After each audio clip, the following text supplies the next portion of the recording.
Over the past decade, we've become so dependent upon our smartphones that we rarely leave home without them. So I wondered, what would life be like without a phone? Would it be possible to get by? Could I find alternatives to replace the tools that I've become so dependent upon? These questions, and my hope to finally break my phone addiction, led me to some of the most eye-opening lessons I've had when it comes to my relationship with technology. And there might not be any turning back. So I decided to quit my smartphone for 30 days. Let's turn off my phone and put it out of reach.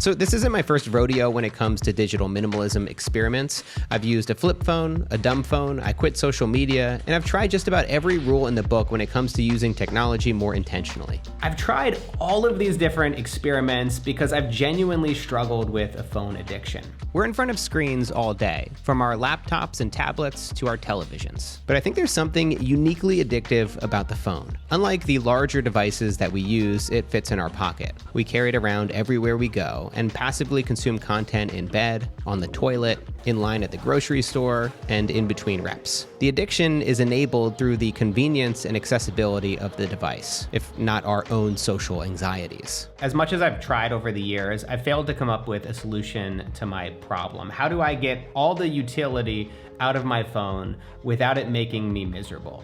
I'm hoping that giving up my phone for 30 days will help me find the answer.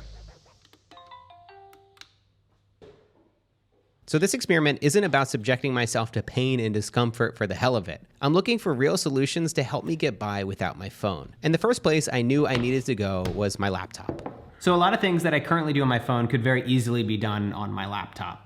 FaceTime, Messenger, Messages, and WhatsApp are the main ways that I communicate with my family and friends. In the past, I've used my phone to access these apps, but now I'm going to start moving these conversations over to my desktop. This is what you have to look forward to. That's super exciting. I think one thing you might notice if you try quitting your phone for yourself is how few of the apps on your phone are actually essential. Do you really need an app for banking? How about your real estate search? And the apps that you use for work? Slack, Gmail, and Google Drive? Are all of these apps really necessary for you to have at all times? Since I've done similar experiments before, I haven't been all that surprised by my first few days without a phone. I quickly transitioned to using my laptop for most things, occasionally picking up my iPad to browse the internet. My flinch to grab my phone in public has already started to fade away, and I'm just forced to be more present in each moment.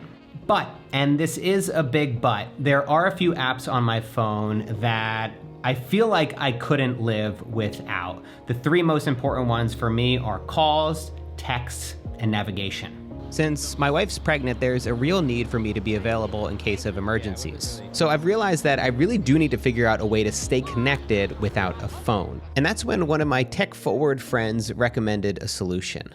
Well, one thing you could do is you could use a smartwatch instead of your phone. Then you're getting rid of all of the distractions. You're getting rid of the looking at the screen all of the time. But then if Nat wants to contact you, she can. And you can get service on a smartwatch. Yeah, it's literally like having a 4G phone. I've always been hesitant to use wearable devices. Don't we have enough screens in our lives already? Do we really need to attach them to our bodies? But I recently purchased my first smartwatch to track my biometric data for this channel, and my limited experience using it makes me think that it might actually work. If you were to say, what is the problem with the phone? It's your screen time. Could you imagine being like, oh man, I spent 8 hours looking at my smartwatch? Yeah. Like, that's not gonna happen. So as it turns out, you can't actually update your watch to have cell phone service without your phone. So I need to cheat on this experiment for just a second. So apparently it only costs an extra $5 per month, and that's in AUD. And turning my phone back off. First, I really want to test out a phone call. Hey, Nat. Sure, I might look like a complete f***ing idiot holding my watch up to my ear like I'm James Bond, but it works. How does the quality sound? It's not like crystal clear, but like I can hear you. I learned later that you can actually connect your Bluetooth headphones. Hey man, what's going on? But what about texting? I've tried texting with a dumb phone and a flip phone before, and the results were painful. What does it look like to text on a smartwatch? It turns out it's actually pretty great. The easiest way is with voice to text, which works just as well as when you use it on your phone. Hey, just about to head to the grocery store. Let me know if you need anything. This makes sending longer texts really easy. And in those situations where you might not want to talk, let's say you're in a public bathroom and there's somebody sitting in the stall next to you, what do? Instead of voice to text, you can use swipe for texting. It's not perfect, but it's pretty damn good and much faster than texting on a flip phone or a dumb phone. I'm not gonna lie, replacing my smartphone with a smartwatch is an absolute game changer. I still haven't used my phone once, but I now have access to so many useful apps. I've got calls and texts, obviously, but also music, an alarm clock, weather, a calculator, and even payments. And since the screen is so small and has such limited capabilities, I literally haven't been able to use it for anything else. But it's still early days and I haven't fully put it to the test just yet. So I've been able to make a full-time living creating YouTube videos just like this one. Every day I get to wake up, explore new ideas, and do what I love most. And one of my passions is helping other creators do the same. That's why I'm really excited to let you know that my YouTube course is now open for enrollment for a limited time. Master YouTube is your roadmap to building a successful channel with integrity. In it, I share all the systems and strategies that I've used to build this channel with more than 3.5 million subscribers. You'll learn how to get more views, how to edit faster, and how to build an audience making videos that you're proud of. The course has helped launch thousands of channels, and students have seen some amazing results. There has been a dramatic increase in the production quality of my videos. More people were telling me, wow, you're a really great storyteller. So 4 months ago, I had just under 1,000 subscribers, and 4 months later, I've got over 33,000 subscribers, and I put pretty much all of that down to doing the Master YouTube course. Master YouTube closes a couple weeks after I upload this video on April 7th. So if you want to get started, just go to slowgrowth.com/masteryoutube. That's slowgrowth.com/masteryoutube, or even easier, you can click the link in the description below this video. Hope to see you there. So whenever I've replaced my phone with another device, the biggest challenge has always been, what do you use for directions? So it looks like the best navigation that you can get on your Apple Watch is with Apple Maps. And so I'm gonna give walking directions a shot. All right, so I wanted to raise the stakes. So Natalie here is gonna be driving me to a random location, and I'm gonna see if I can't find my way back to the starting point. I feel like you're gonna get lost.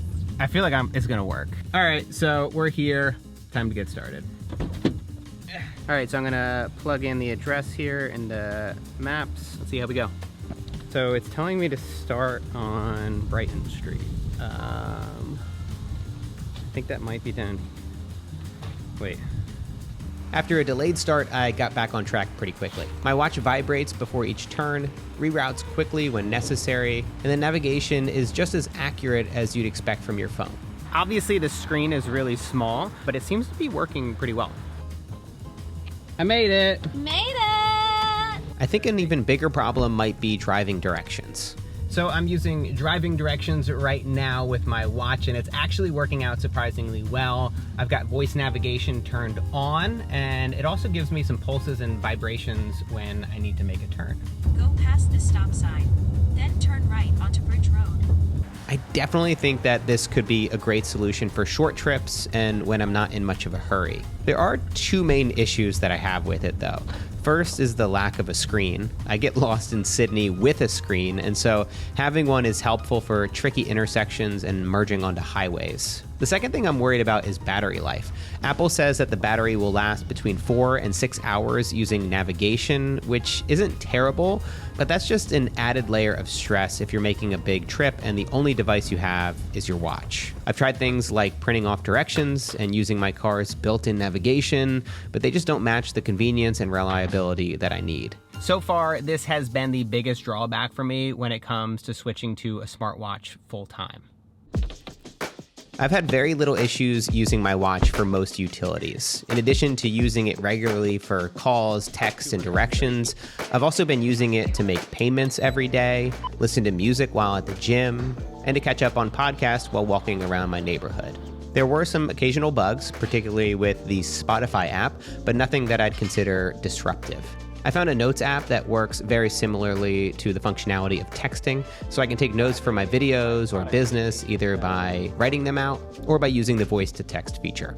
I ate a rotisserie chicken every day for 30 days. There are some downsides to not having a phone. It's been impossible to keep up with the speed of group chats. The battery life on my watch isn't so great. I look like a douchebag while making phone calls. And I no longer have access to apps that would be essential while traveling, like Uber or Airbnb. The pros by far outweigh the cons. When I look back over the past month, I think some of the biggest things for me are the fact that I haven't been using a device in bed. I don't wake up to a glowing screen. I'm not spending hours every single day looking at my phone. And I will say, actually, I have yet to use a device while sitting on the toilet. I'm not saying I'm Deepak Chopra, but pretty much. So here is the big thing that I've learned from this experiment. Getting rid of your phone is getting rid of some convenience. There is no way around that. Whether you're using a smartwatch or a dumb phone, as far as I can see, there are no replacements that will allow you to have everything that you'd want out of a smartphone without some reduction in utility, service, or efficiency.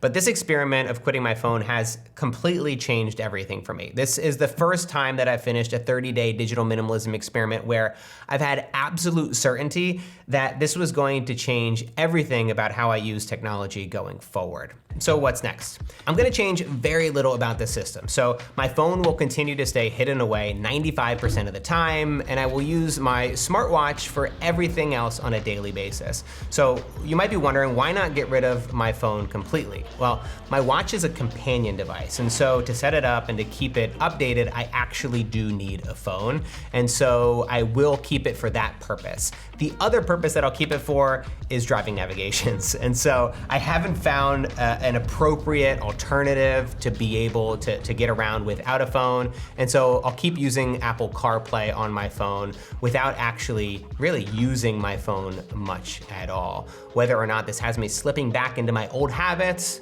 I guess we'll find out soon enough. Thanks so much for watching. If you want to get more videos, make sure that you click subscribe and also turn on notifications to hear from me in the future. And if you want other content from me, like my newsletters as well as my courses, then there are a few links in the description down below this video. See you next time.